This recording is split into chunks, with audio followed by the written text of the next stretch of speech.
Hey guys, it's Copen here to talk to you a little bit about what makes writing valuable. So, we're going to make a little simple analogy that's going to help you understand all the things that you need to consider when you're writing. So, we're going to create an analogy to a diamond. So, the same things that make diamonds valuable make writing valuable. So, in case you don't know about the 4 C's of diamond buying, and gentlemen, you might want to know about this when it's time for you to buy a diamond, and ladies too, for that matter, you should know what you're buying. So the 4 C's of diamond buying are color, cut, clarity, and carat. So in case you don't know what those mean, because this is going to be important later when we talk about how they apply to writing. Color, we want to know, is the stone completely clear and colorless? So it's funny that we call this category color because we actually want the diamond to be colorless.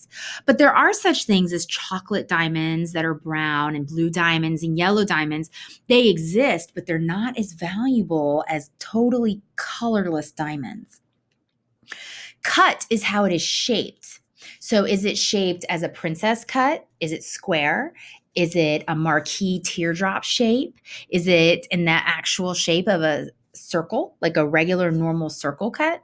Does it have a halo around it? What's the cut? How is it shaped? And is it cut well? So it should create that prism, right?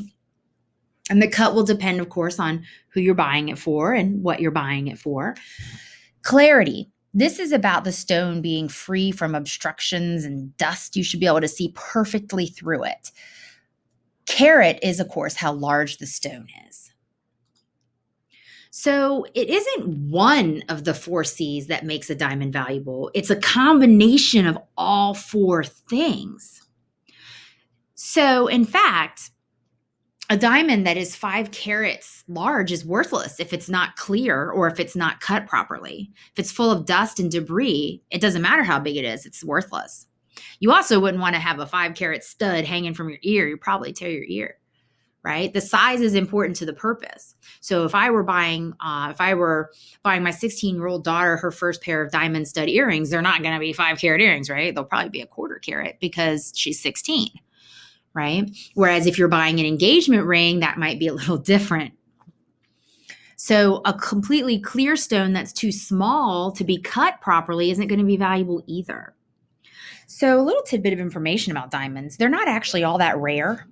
The only reason they're so expensive is because De Beers has a monopoly on them. So that's why they're so expensive. But you can get diamond bladed saws that are super cheap, right? You can't pay hundreds of thousands of dollars for a diamond bladed saw, but we put worthless diamonds that can't be turned into jewelry along the saw. And then, of course, remember, a diamond cuts everything. And the only thing you can use to cut a diamond is another diamond, right? So what makes a diamond valuable is a combination of all 4. All 4 factors have to be just right for that diamond to be valuable. How does this connect to writing? Let's check it out. Ben Franklin said, either write something worth reading or do something worth writing. So let's keep that in mind about valuable writing. So how do the 4 C's connect to writing? So color would equate to details and figurative language. The cut would be the style. Are we writing an essay? Are we writing a poem, a novel, a short story? Are we writing drama? Because if we're writing drama, the form of our writing becomes different, right? It's in lines versus paragraphs or stanzas for a poem, right? So the form becomes different depending on what we're trying to do. Clarity, are the ideas clear and fully elaborated? And carat, is it the appropriate length for the task? So again, it's a combination of those 4 C's that make writing valuable. So writing that is very long but isn't focused is not valuable. Writing that is very long and not interesting, not super valuable, right? Writing that's full of details but doesn't explain them isn't valuable. Writing that's too short for its purpose isn't valuable. Writing that doesn't have enough detail isn't valuable. Writing that doesn't clarify and elaborate ideas isn't valuable. So again, just because it's 20 pages long doesn't mean it's any good at all, right? So just because it has some good figurative language in it doesn't mean you did it well, right? So it's about executing all 4 factors. So now let's actually take that diamond and actually make it literal. So think of your paragraph like a diamond, like a baseball diamond, right?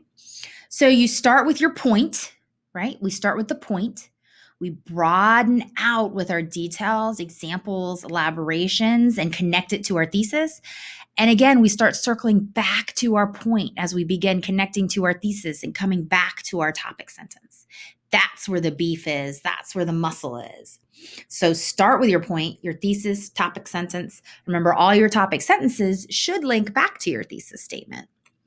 Broaden out with those examples, elaboration of those examples where necessary. Like, give the reader what they need to know to logically connect it to your thesis. Then spell it out. Why this evidence? Why does this evidence support your thesis? And then come down to and remind me that your thesis is true. So here's another way we can look at that. So we start with the thesis, and then we have our 3 examples.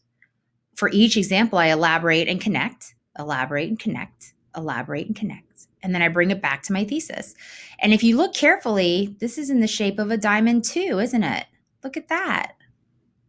So this diamond analogy really does work and can help you develop those body paragraphs and give them the muscle to hold up your thesis. Our thesis is the backbone, right?